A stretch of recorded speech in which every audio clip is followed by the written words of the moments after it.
What a week it's been. It's been on many levels, whether it's in the political world, whether it's in the faith world, which kind of in my world, it all kind of runs together, intertwined as far as faith and the political landscape. And it's just all, to me, it's just all big one arena. Reed, it's good to see you this evening. I don't know if you've heard, but I've been really following the helicopter crash that the Iranian president was on, he and the prime minister. And of course, Reed, I don't wish no harm on anyone, right? I mean, my heart goes out, to their families. My heart goes out, to their nation. Unfortunately, they believe a lot different than what we believe. The Muslim faith, their direction, it does not lead them the same path that my faith leads me. When I saw that, I couldn't help to think back to several months back whenever you have Hamas going into the nation of Israel and killing and doing everything they can to destroy the nation of Israel, which is backed by Iran. I'm not saying that God put this helicopter to the ground, but what I am going to say is this, that you need to leave the nation of Israel alone. No matter if you like them, no matter if you don't, you need to leave the nation of Israel alone. And as I see the president and the prime minister on the helicopter with him, of course, my heart goes out to them. And I wish them, I hope and pray that somewhere they change course and put their trust in Christ. But at the same time, you need to leave the nation of Israel alone. And whenever I see that happening, and I see the direction of Iran, and I see their people, and I see their president, their prime minister, and the chants, that they chant, about destroying America and how much they hate America. And as I see all of that, my mind comes back to my own nation. And I understand and realize the importance of voting, the importance of you and I being engaged in the political arena. So many Christians in today's world, I'm speaking of here in the United States of America, they are not engaged like they should be. When you look at Iran, Iran has not always been like it is today. It's much different. It looks a lot different than it looked even 50 years ago. And a lot of that, I believe, is because a lot of people just put their head in the sand. They don't want to stand against tyranny. They don't want to stand against a dictator. They didn't want to stand against the direction that some of their leaders was trying to bring them. And because of that, you have a lot what you have today.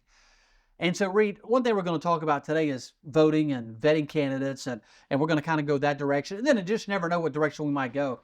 But I did want to start off the show today by talking about that, because that just shows how important it is for you and I as Christians, but you and I as American citizens, to be engaged in the voting process.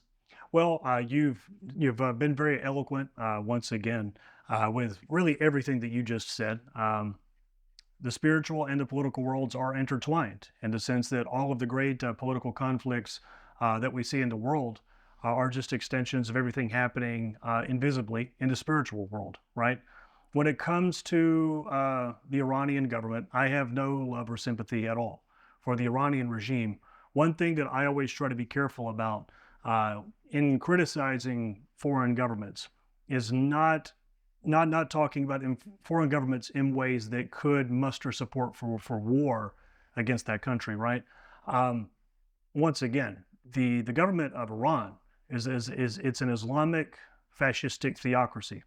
Absolutely. It is fascism with an Islamic face, as someone else, as another writer long ago put it. I have no sympathy at all for that government whatsoever. I have all the sympathy in the world for the Iranian people who are being held hostage by that government, right? And that goes back to engaging the political arena and not allowing tyranny to overtake one's homeland, which I more and more see becoming a very real possibility in this country, right? I try to stay optimistic, but I think that that's realistically where we're headed. If we don't continue to be engaged, perhaps even on a more intense level than we've been previously.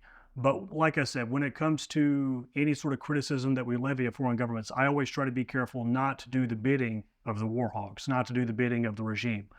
But I agree with everything that you just said. It's kind of interesting. You said you wanted to talk about the importance of voting. I'm guessing you mean that just in terms of how we as American Christians, as American people of faith, remain engaged.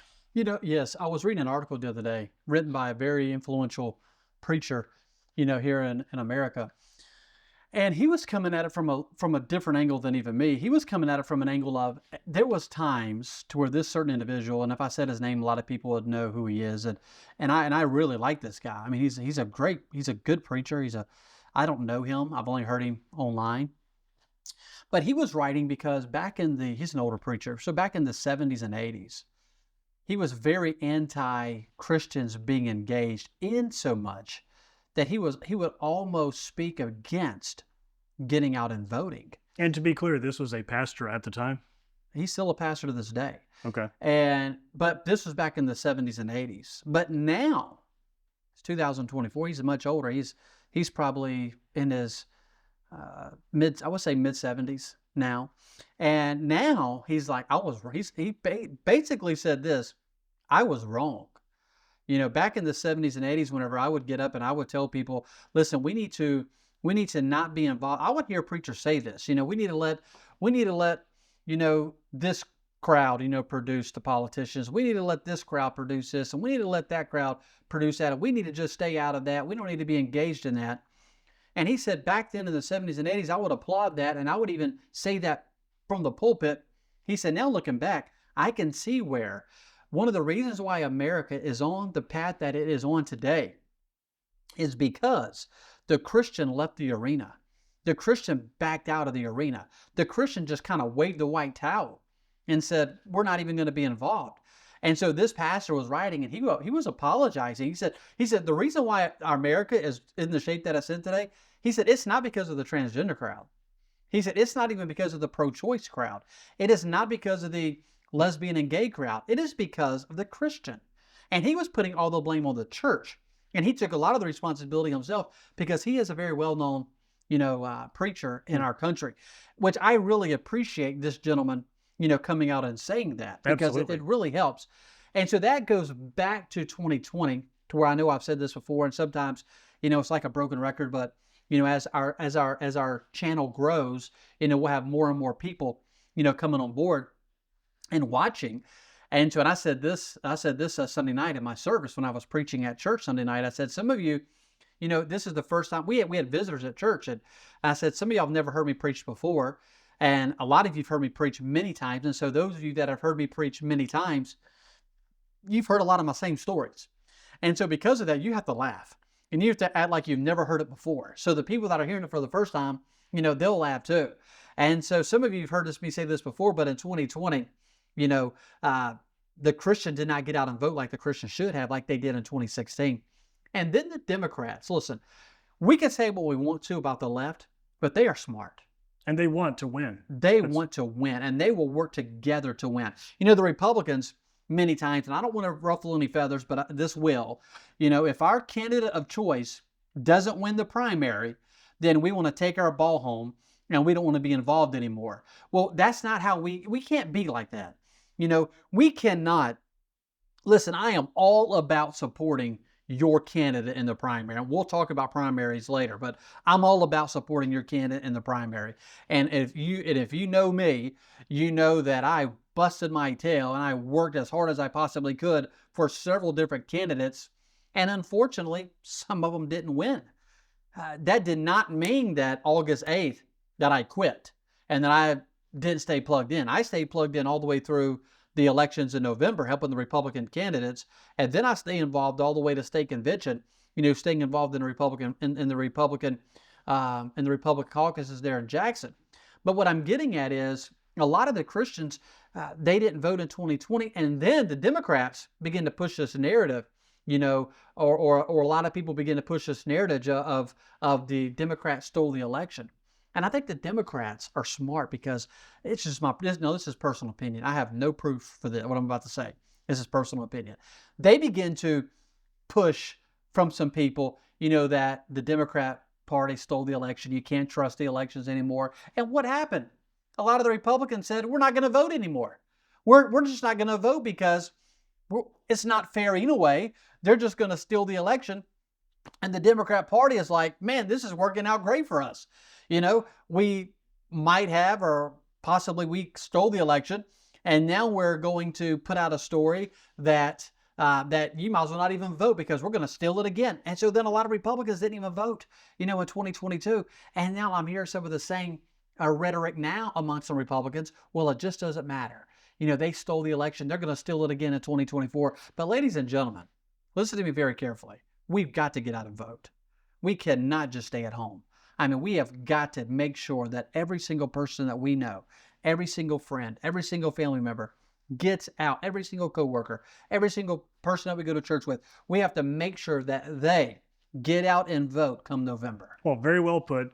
Once again, you said that we have to remain engaged well after the primary date, August the 8th. I would push it even further. I would say that we have to remain engaged even after our candidate of choice gets elected and takes office, because whenever your candidate of choice takes office, for example, in your state legislature or in U.S. Congress or in the governor's office, wherever they are taking office, that's when the real fun begins. That's whenever you have to start fighting off the snakes. That's Correct. all the You're right. lobbyists, all of Yep. the so-called special interests that come in and try to undermine every single thing that you fought for during the campaign season, that you stood up for during the campaign season against the establishment. So I would say the process never ends. I mean, Correct. You're all the right. way through the primary, all the way through the general election season, and all the way through that person's term of office, all the way until the next term of office, if they're eligible for a subsequent term, or if they're trying to ascend to some sort of higher office. So anybody who knows me knows that I've worked on a number of political campaigns in a variety of capacities. But in 2019, I was knocking doors for several Liberty candidates, some of whom were right here in New Orleans, Southern Louisiana, and parts of our state, Mississippi. And something that I heard from so many Republican voters, these were what you call like +4 Republican voters, meaning that they have voted in Republican primaries in the previous 4 election cycles. So very diehard, consistent Republican voters. And I'll never forget it. This was right here in our area, so South Mississippi, South Louisiana. They were saying that if Trump does not win the upcoming election, meaning the 2020 election at the time, if Trump does not win that election, they're never going to vote again.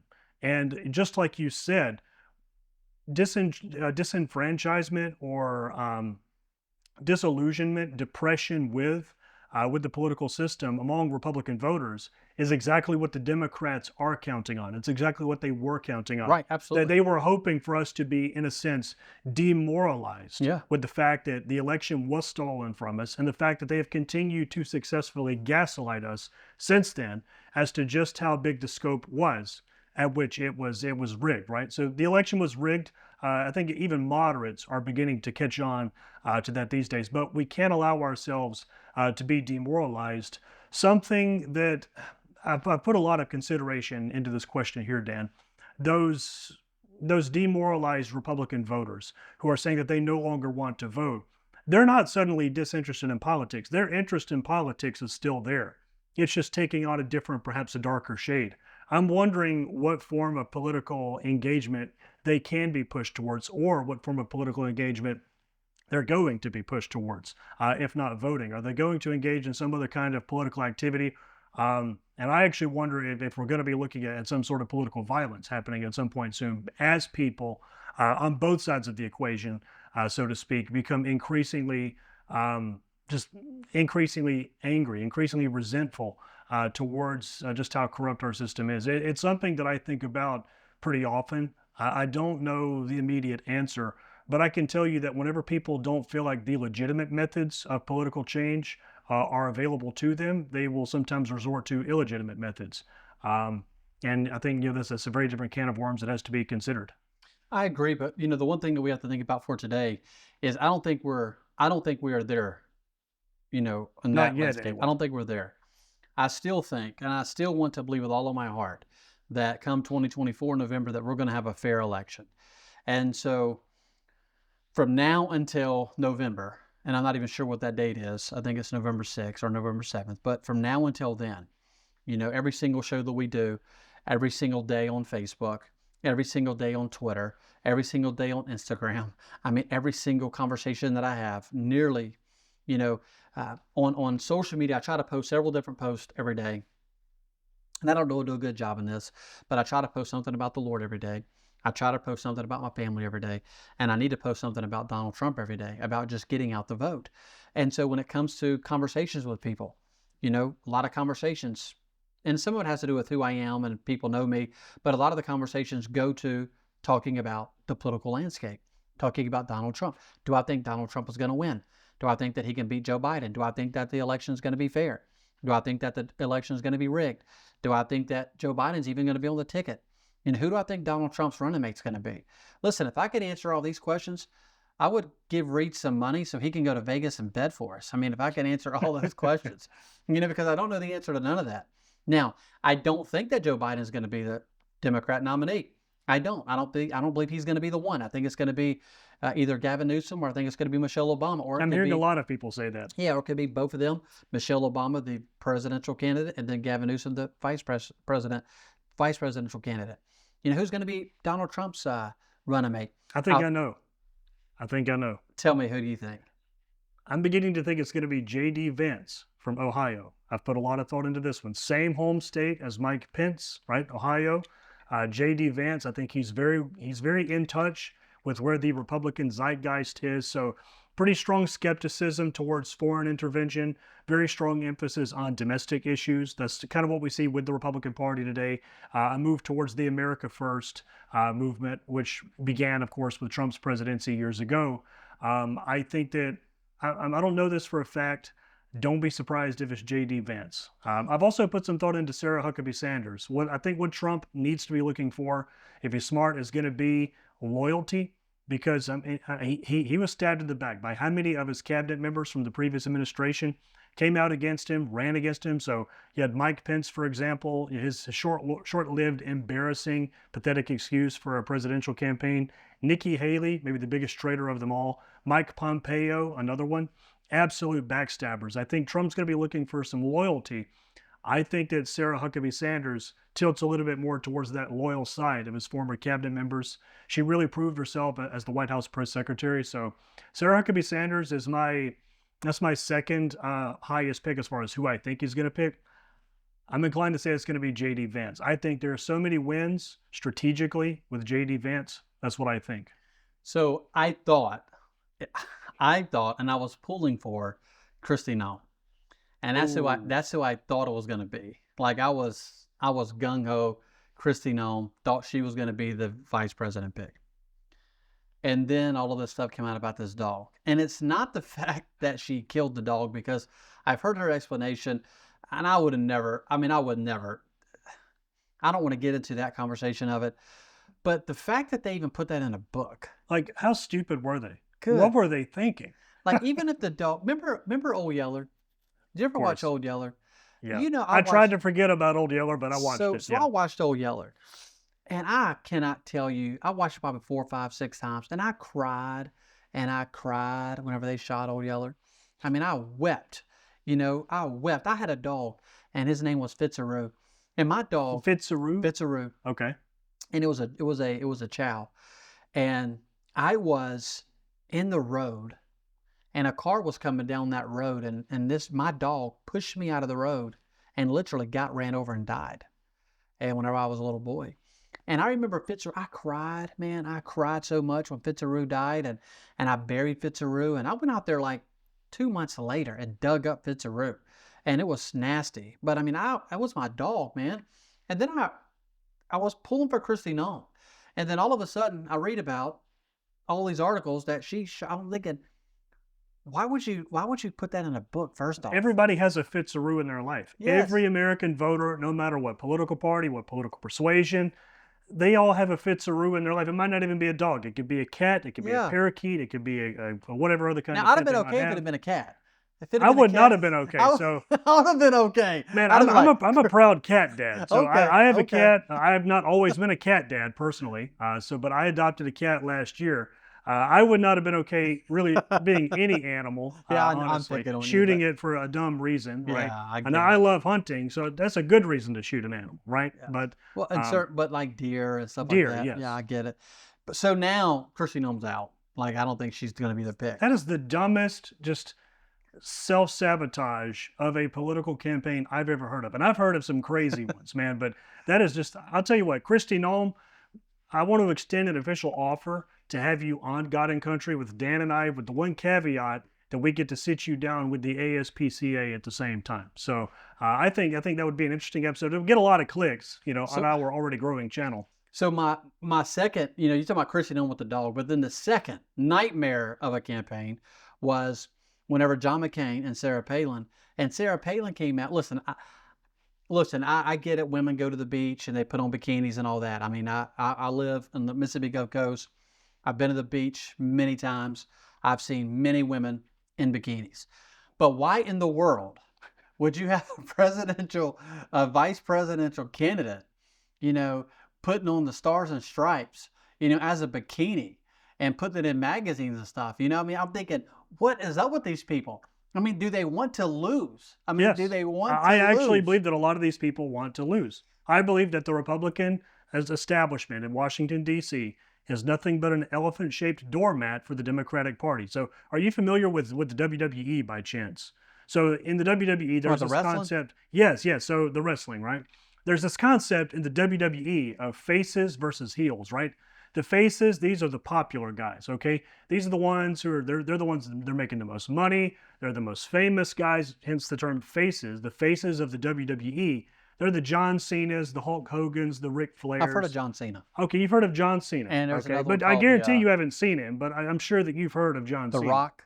The Rock, yeah, The Rock he's a face in the WWE, but you have the heels. And the heels exist for no other reason than to get their butt kicked by the faces to make the faces look good. In Washington, D.C. politics, the Democrats are the faces and the Republicans are the heels. So, yes, I think they want to lose. It seems that a way, with some of these. I mean, like when you put "I shot a dog," and that's horrible. And then I'm gonna get dressed up in a bikini with the stars and stripes on it. That's gonna give me some votes. Yeah, no, it's not gonna work for you. And so we have to be smarter. That goes back to talking about vetting candidates. We're gonna talk about that here in a little bit. Vetting some of these candidates before they get on the national level. And that's a beautiful thing about this whole thing that came out about Christine Nome. I am glad that it came out now. Right. Before Donald Trump does tap someone to be his vice president. So now I think it's going to be Sarah Huckabee. That's what I think. I do think it's going to be her, for a number of reasons. But I think it's going to be her. I think she's number one in my book now, as far as vice presidential candidates. And I'm going to tell you somebody else that's been talking a lot lately on the news, and he was talking a lot yesterday about immigration. And he was on CNN, I believe it was, where he was doing an interview, and that's Rubio. Oh, no. And I don't trust Rubio. I have a lot against Rubio here on this. So I don't either, but I'm just giving you my opinion on who I think is in the lead, or who's up there 1, 2, 3, 4, 5, for VP picks. And he was talking about immigration. He was really taking Trump's back. And so I've been seeing a lot of him lately. And then Tim Scott, I think he is a potential. But you know who I would like outside of Sarah Huckabee is of course, we know a lot about this guy, and he's somebody that Trump did have on his cabinet, but he never stabbed Trump in the back, at least not that I'm aware, and that's Dr. Ben Carson. I think Dr. Ben Carson has done very well. I mean, he seems to be very, very good in the sense of America first. He's obviously a very smart man, but I could also see him as far as being a vice presidential pick. But right now, if I had to say number one, I think it's Sarah. It's interesting that she's your number one and she's my number two as far as predictability. The other guy you mentioned, I've never heard of him before, except you mentioned him the other day we were talking, but I've never heard of him until now. So not J.D. Vance, but someone else? J.D. Vance. J.D. Vance from Ohio? Yeah. So he's the author of Hillbilly Elegy. He's very in tune with the populist streak and the Republican Party. I wanted to get to Marco Rubio real quick, and I wanted to kind of tear into him for a minute. This isn't the official position of God and Country, by the way. You could feel totally differently. Marco Rubio was a member of the Gang of Eight. He co-authored an amnesty bill for untold numbers of immigrants. I saw Marco Rubio on CNN, the same exact interview you're talking about. I feel like I could see right through him. I think he's a liar. I think that he's a calculating politician who's trying to audition for the VP spot. I think that if you were to have Marco Rubio become vice president and somehow take power after Trump, whether it's 2028 or whether it's in the middle of a Trump presidency for any number of reasons, you would see Marco Rubio become the most pro-amnesty, pro-mass immigration president in history. I think he's a total liar. I don't trust him. I don't trust little Marco. You can feel totally differently. That's fine. So let me But make I something think clear. he's a politician. He's not even a human being. He's a politician, and so I pray for every politician's soul, just like you. I try to keep my optimism, pretty cautious there. But I don't want him anywhere near the White House. I think that he's we might call him a sort of false prophet. So those are not my top five. Okay. That is who I think. I hope not, That's who man. I Oh, think. I hope not. I think I would like to see Tucker Carlson. I would like to see Oh, maybe Michael absolutely. Savage. I mean, I would like to see, even maybe not him. I don't want to say his name on the air, but he was good at one time. But Sarah would be a top pick for me. But I think Marco is somebody that I think you're right. I think he is wanting to be that vice president pick. Pick me, pick me. Yes, That's him. but going back to the vetting of candidates today, with the access to the internet and the access to social media and the access that we have right at our fingertips, there is no excuse why every single person that is going to run for office, there is no excuse why we don't vet them. We should know everything about this person. Look, whenever somebody goes to run for office, and when somebody goes to run for office in Mississippi, especially on the coast or statewide, we're going to get a phone call and they're going to say, hey, can we go get a cup of coffee? And so we'll go get a cup of coffee. And we'll be sitting there, and I have a list of questions that I'm going to ask. And I got a list of things that we're going to talk about, and we're going to discuss certain things. And we're going to discuss it from several different angles. I'm going to go on this person's social media. I'm going to go research them, look, see what they have put out on social media. There was a person the other day looking for a job, and I went on their social media and started scrolling back and went back far enough, and they were pro-choice, and they were they were anti this person, anti this person, and the big thing was they was pro-choice. I don't So want were to they work. still pro-choice when they applied, or were they formerly pro-choice? No, no, Because they're still oh, pro-choice. oh no. This is very recent, Okay. and so you can vet candidates, whether it's presidential candidates, whether it's congressional candidates, whether it's local. You can vet candidates, and so many times we vote for somebody because they're my friend's neighbor, or they're this person, or they're that person. No, you need to vet candidates. If my own mother was on the ticket and if she was pro-choice, I wouldn't vote for her. And she would be my own mother. Now, my mother obviously is pro-life, but I'm just using that for an example. I mean, we have to do a better job at vetting these candidates. Where do they stand on the issue of life? Where do they stand when it comes to abortion? Where do they stand whenever it comes to immigration? Where do they stand whenever it comes to health care? Where do they stand whenever it comes to the Constitution? I held a debate for several different men that were running for sheriff. And I asked them the question. I said, what do you guys think about when you hear the terminology, a constitutional sheriff? What does that mean to you? Out of five, only one could really answer the question. Really? Wow. Absolutely. And only one could answer it. And the one that answered it, he's the one that won, which is good. But the other four didn't even know what a constitutional sheriff was. They didn't even understand their powers, that the sheriff has, and that they are the most important person in that county whenever it comes to pushing back against the federal government. Hmm. And so many times, we're going to vote for somebody because, they have a cute commercial. We're going to vote for somebody because they have a pretty family. We're going to vote for somebody because, they sent me a postcard in the mail. We're going to vote for somebody because they did this. Or no, you need to find out where this person stands on the issues that really matter. Because people say, well, it doesn't affect me. Oh, it does affect you. It does affect you. Look at the price of gas right now. Look at the price of cheese. Look at the price of milk. I mean, milk is expensive. I mean, I buy groceries every single week for a family of 7. My grocery bill is between $450 and $500 every week. Every week. Now, back several years ago, the same groceries were about $250. So my grocery bill has nearly doubled, since Joe Biden has been in office. And so we have to do a better job. We have to do a better job whenever it comes to vetting these candidates, whether it's city council, whether it's supervisor, whether it's a mayor race, and you have to think about this too. 2024, this presidential election is very important. But you know what's coming up in 2025? Every single city in Mississippi, I believe nearly every city, I know at least on the coast, is going to be voting in new mayors, voting in new councilmen. Those affect you. I mean, those people affect your everyday life. And so we have got to do a better job as conservatives. We have got to do a better job as Republicans. And we have got to do a better job as Christians when it comes to vetting these candidates. Get to know them. Get to know them on a personal level. Vet these candidates. Reed, I got a question for you. All right. If you was going to vet a candidate, if you was going to have a candidate over to your house, have a cup of coffee, and they were running for mayor of your town, what would be a question that you would ask?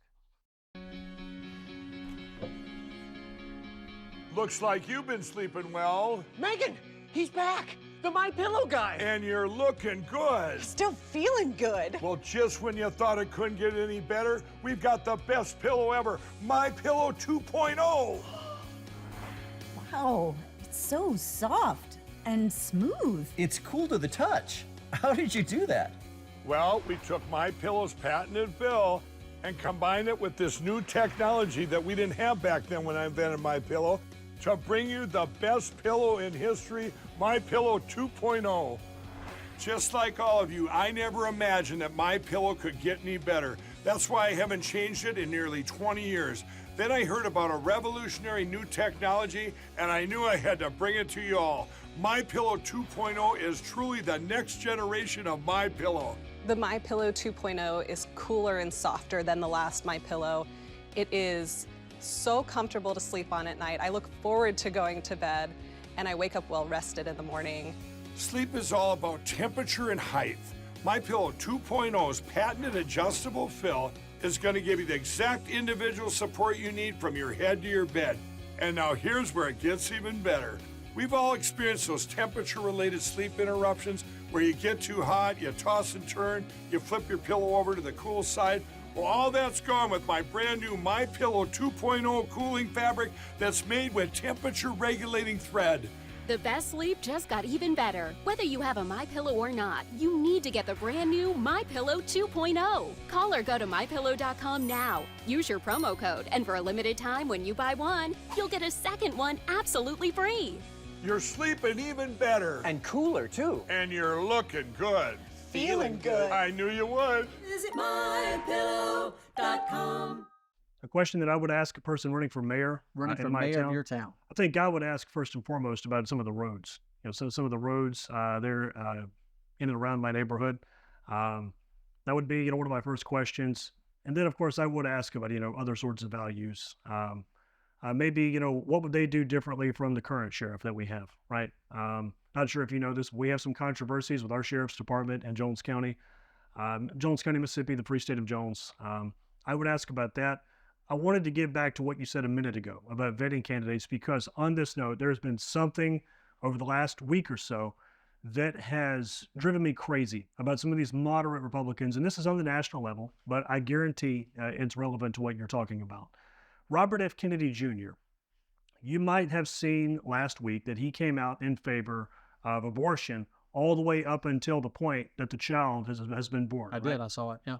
And what infuriates me is that I'm seeing moderate Republicans, these squishes, these milquetoast rhinos, still, many of them, in favor of voting for Robert F. Kennedy Jr. in the general election for president. To me, any self-described conservative who wants to vote for a candidate who could not possibly be more pro-choice, that conservative cannot be trusted at any point in the future. And some people tell me, well, Reed, there are a lot more important issues than abortion. We are $35 trillion in debt in this country. We're engaged in all sorts of foreign interventions, from Ukraine to now Taiwan, all sorts of other places. We have bigger fish to fry than abortion. And I respond, if a candidate is this bad on abortion, that signals to me a lack of judgment and a lack of morality that will inevitably be translated over to other issues such as spending or debt or foreign policy, so on and so forth. So you're talking about vetting candidates. I think that we're at a point now in this country that Republican voters, many Republican voters, are so desperate that they'll settle for almost anything. They'll settle for almost anything less than what is truly conservative, right? Whereas we look at our enemies on the left, they're very serious about making sure that their candidates will pass muster or at least utter all the right shibboleths during the election season before they get elected. Like you said, the left wants to win. Republicans and conservatives, we're not as serious about actually winning. It's almost like we want to lose sometimes. So just this stuff with Robert F. Kennedy Jr. has driven me crazy over the last week and a half, 2 weeks or so. So several months ago, I guess maybe close to a year ago, Robert Kennedy was, at one time, he was leaning more pro-life. I did hear some things. I have some friends of mine that were supporting Kennedy, and he was leaning strong pro-life. And then when this came out, I saw what you're talking about, and I saw it, and I was like, what in the world? I thought this guy was leaning more toward the pro-life issue. And so I took the video, and I took the video and I sent it to some friends of mine. I was like, he is not standing where he once said he stood. And so it even ticked off some of these people. But still, you're right. I still see people courting this guy. How can you as a Christian court a guy that's pro-choice? How can you as a conservative court a guy that is okay with a lady being 9 months pregnant, and you're okay with them killing the baby? I don't believe that you can. I believe that there are a lot of, I would dare say, fake Christians. A lot of people who claim, to belong to the faith, who claim to embody Christian values, but there is no legitimately Christian argument to be made for the pro-choice agenda at all. I mean, if you believe that God is the author of life, there's no room for negotiation on this issue. There's no room for compromise on this one. If a man or a woman will not fight for the right for a little baby to live, that person is not going to fight in a lot of other areas. That person is not going to fight to lower taxes. If that person doesn't care about the baby, you think they really care about the national debt? I mean, let's just be honest here. If you can't be willing to fight for the most vulnerable, and that is a child inside that mother's womb, and if you're not willing to fight for that child, don't sit here and tell me you're going to fight to get rid of her, to lower the national debt. Don't sit here and tell me that you're going to fight for my right to carry a gun. Don't tell me you're going to fight for my right to say whatever it is that I want to say. I'm going to look at you in your God-given eyeball and tell you you've gone crazy. If you're not willing to fight for the right of the life of the unborn baby, I don't care who you are. I don't care if you're Republican, Democrat, Libertarian. I don't care if you're an independent. I don't care if you're a constitutionalist. I don't care what you are. Don't look at me and tell me you're even a Christian if you're not willing to stand and fight for the right of the life of a baby. If that is one thing that everyone should better agree on, is that we all should be fighting for the right of the life of the unborn, of that unborn baby. Someone said to me, Reed, they said, well, it's my body, my choice. Listen, I agree with my body. Listen, I agree that lady, that is her body. I agree with that. You're not going to convince me that lady's body is not her body. But you're also not going to convince me that little baby that is living on the inside of that lady's body is not its own body. That is a separate body inside of that mother's body. It has a heart. I remember going to the doctor when my wife was pregnant with my children, and they would do an ultrasound, and they would put that little thing on her, and you could look at her and you can see, the little boy or the little girl, and they'd be moving their hands, or they'd be, either sucking their thumb, or they'd be, you hear their heartbeat, all those things. I remember the first time that I saw my oldest son, Quitman, tears began to run down my face. And I thought to myself, how can anybody in their right mind be for killing that little baby? And not just killing that little baby, but taking a syringe and putting it in there, and or a knife and cutting up that little baby and pulling it out piece by piece. Abortion is wicked and straight out of the very pit of hell. And if you're going to be for murdering little babies, I don't have anything for you. I don't have nothing for you. I don't care who you are. I don't care what church you go to. If you're a preacher, and if you're going to be pro-choice, listen, you ain't no more a preacher than Jezebel was a preacher. You need to turn in your certificate. You need to take your Bible and you need to put it back on the desk and leave it there. You need to get right with God. You probably need to get born again. You need to get saved. There's no way that anybody that claims to be a Christian is going to be for killing little babies. Try to convince me otherwise. Come on the show. You're welcome to come on the show, and we'll talk about it. I see some of these guys. These pastors want to get up and they want to talk about, we need to support this candidate, Joe Biden, and Joe Biden's pro-choice. How can the Catholic Church, be supporting Joe Biden. How I come? don't believe there's a Catholic bone in Joe Biden's body. Yeah, but he claims to be a Catholic. The Catholic Church ought to come out and say that, what Joe Biden believes. If the Catholic Church is truly pro-life, as the Catholic Church says they are, then Catholic Church, come on and say something that this guy is not part of your church and that he is out running his own sham of a campaign and he's a sham of a Christian. No Christian. And I've got to be careful because I'm getting fired up, Marie, talking about this, because this is an issue to me that is very, it's very close to my heart, because it's that being that pro-life, and I see so many Republicans that are being wishy-washy on this subject, and that ought to be one of the core tenets of our platform. That's and the it is. easy issue to be good on. There are two easy issues: pro-life and pro-marriage.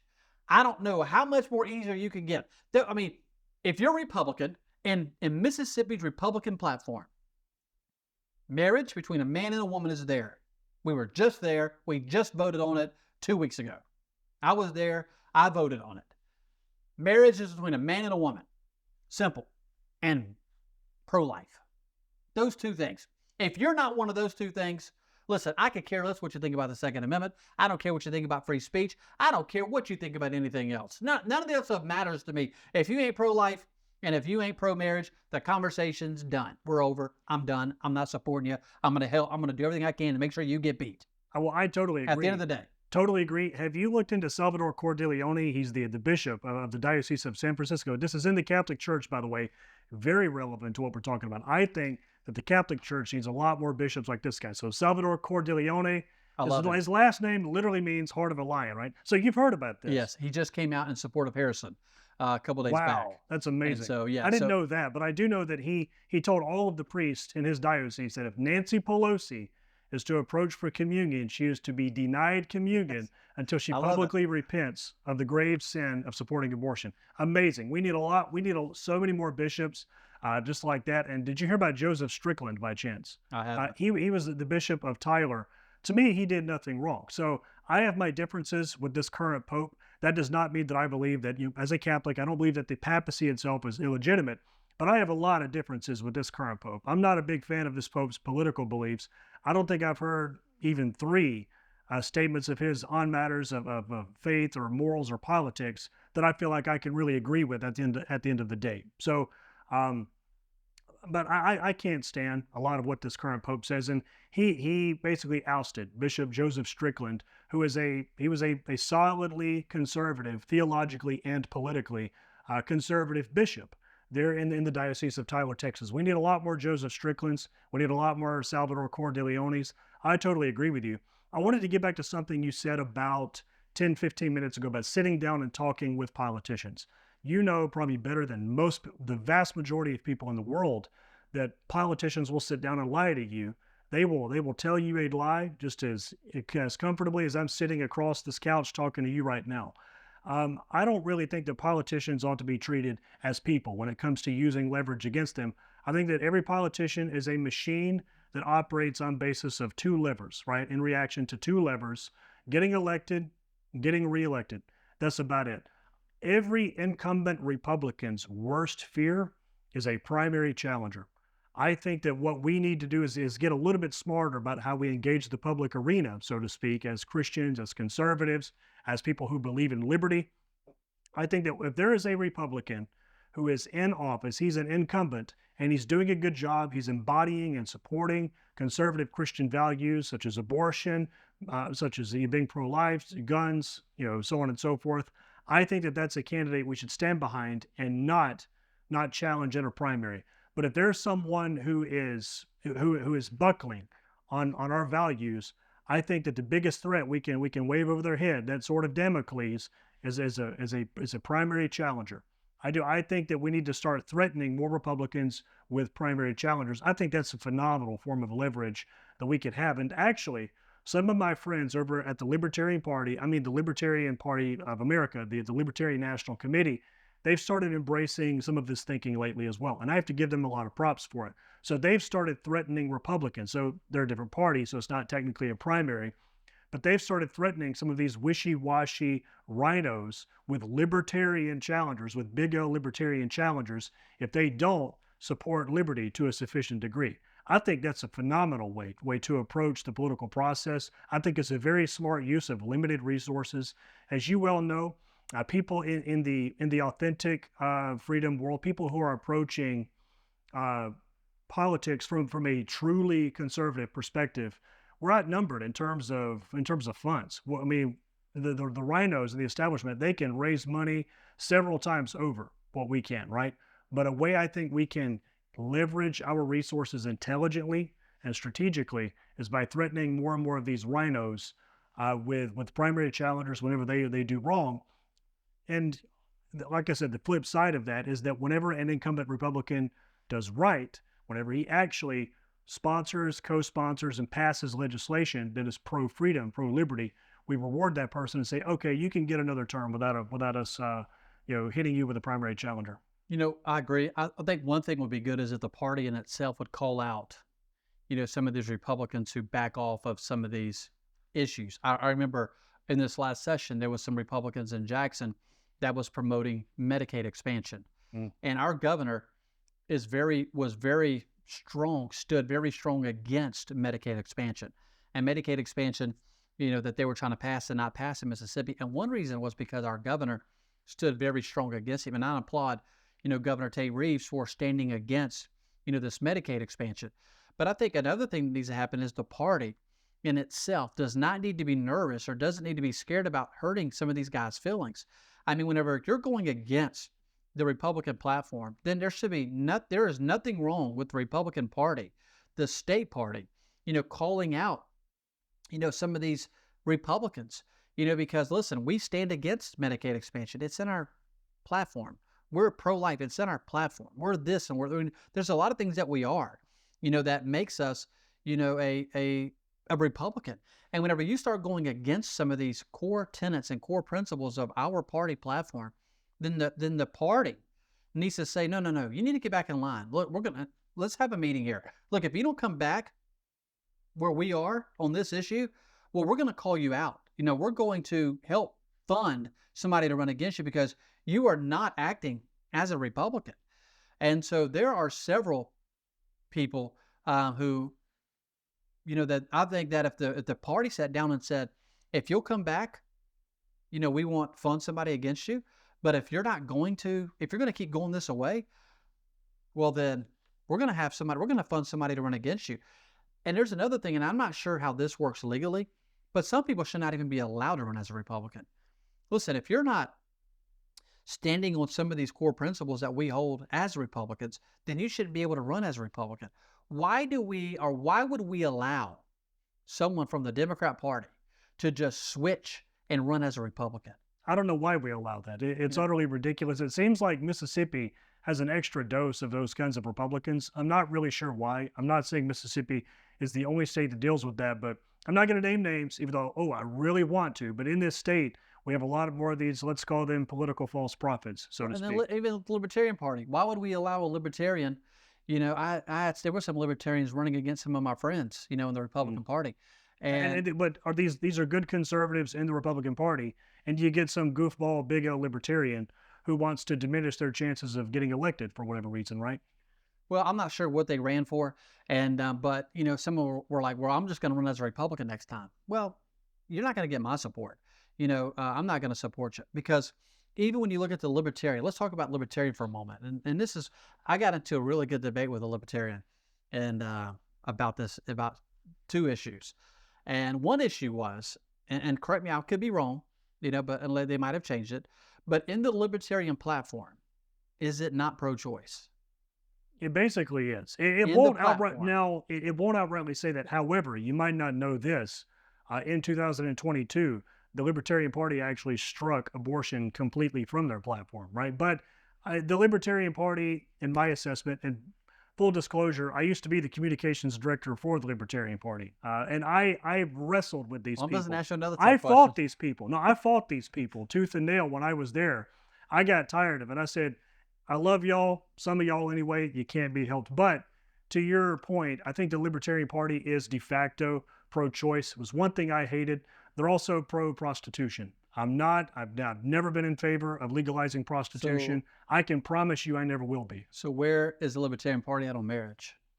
nowhere good. They are bad on a lot of issues. So I want to say this. Ron Paul is currently a member of the Libertarian Party. Maybe you don't know that, but after he more or less left public office, he joined the Libertarian Party. That's his political affiliation, even though he's pretty divorced he's divorced from like, public office and stuff like that, has been for several years. I think, here's my question for you.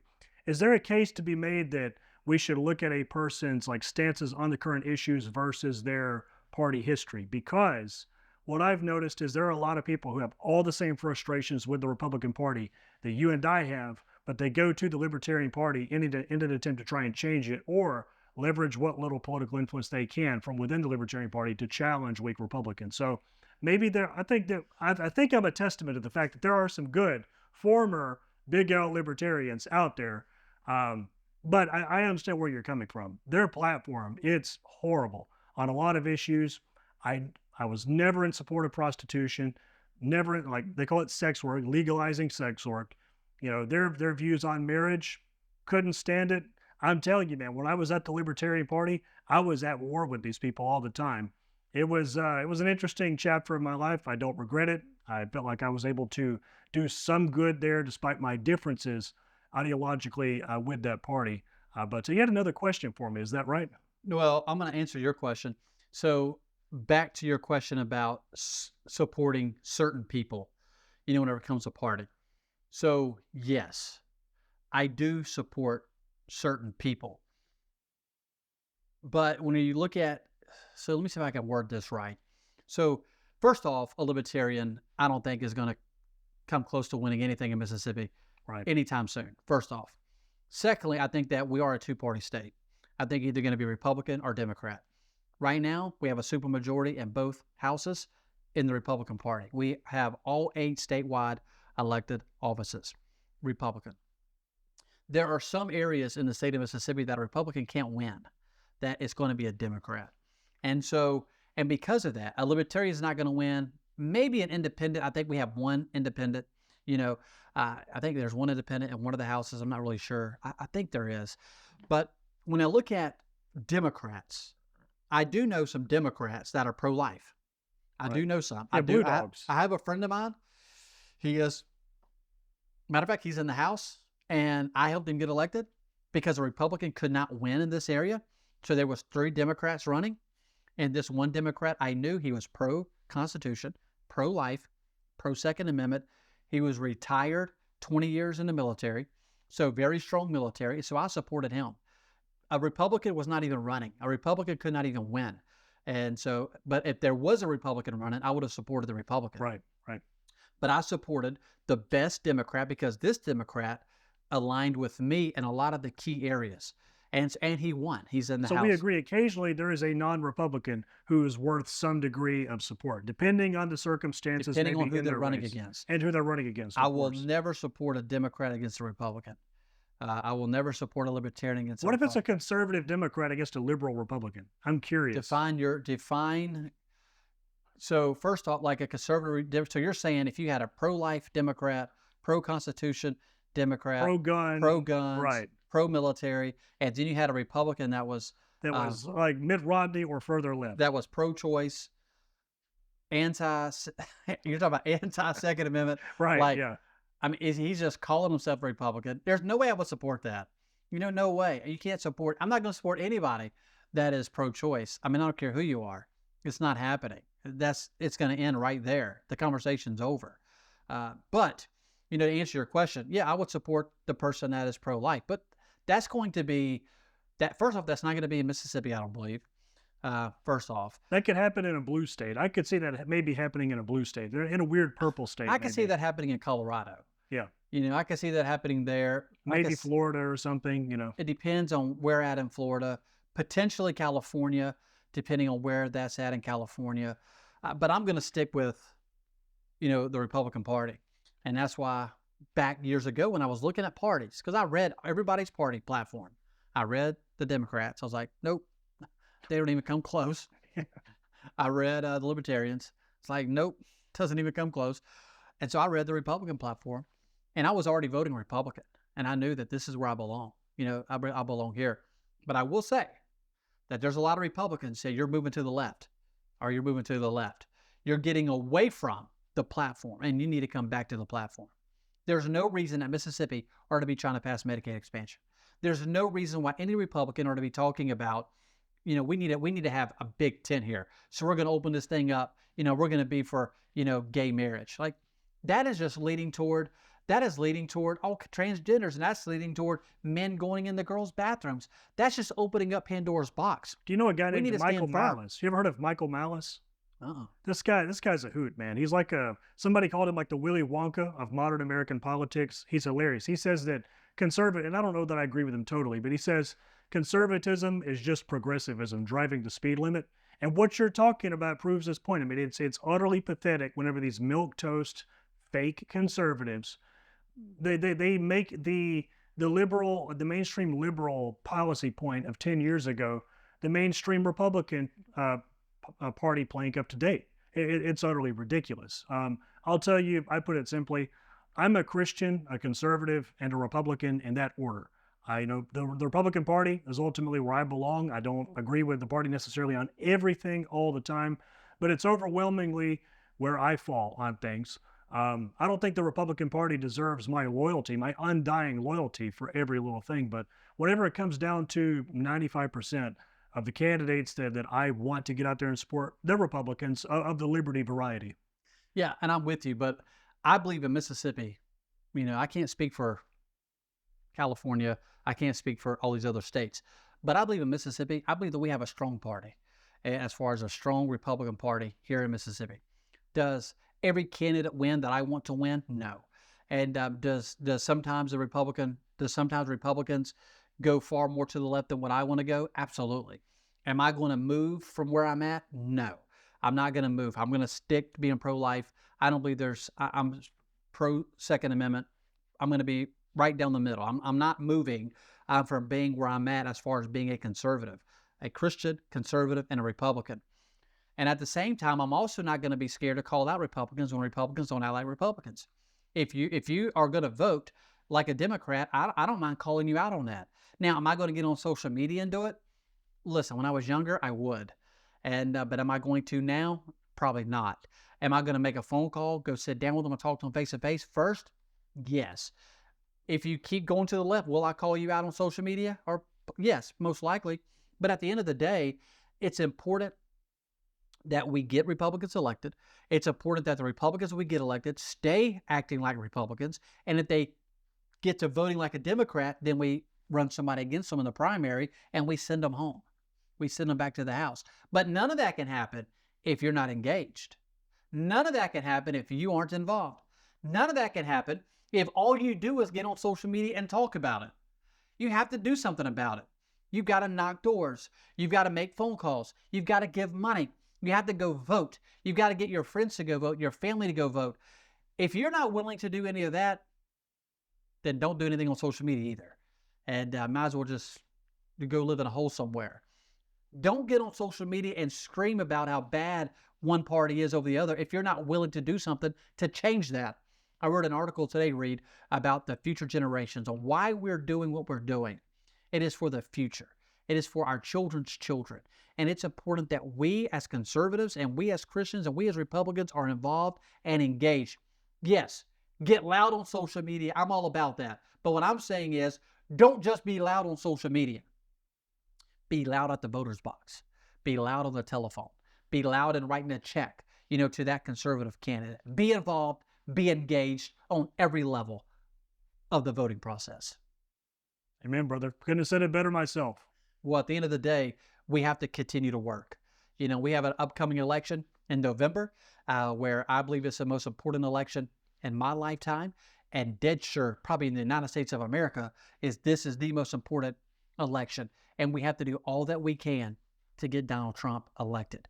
How do we do that? We do it simply by phone calls, as we already talked about, giving money, sharing things on social media. Yes, sending text messages. Yes, bringing people to the polls. Get your preacher involved. Get your preacher engaged in the political arena. Get your deacons involved. Get your Sunday school teachers involved. Do a voter ID drive at your church where you get Christians to register to vote.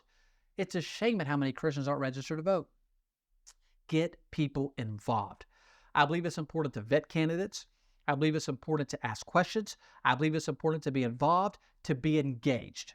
I want to say thank you for watching. Thanks for tuning in. If you haven't already shared our Midnight Ride TV, share it. Retweet on Twitter or on X. Copy and paste the link from YouTube and send it to your friends. Share it everywhere that you can and help us get out our conservative message. Once again, thank you for tuning in. Thanks for watching. God bless you, and God bless these United States of America. Hey guys, it's Reed here. I don't say this about a lot of people, but I have to say Mike Lindell is a real patriot, and we could not be more thankful to him and MyPillow for sponsoring today's episode of God and Country. Remember, go to MyPillow.com and save huge on a great night of sleep by entering the promo code Midnight Ride. Thanks.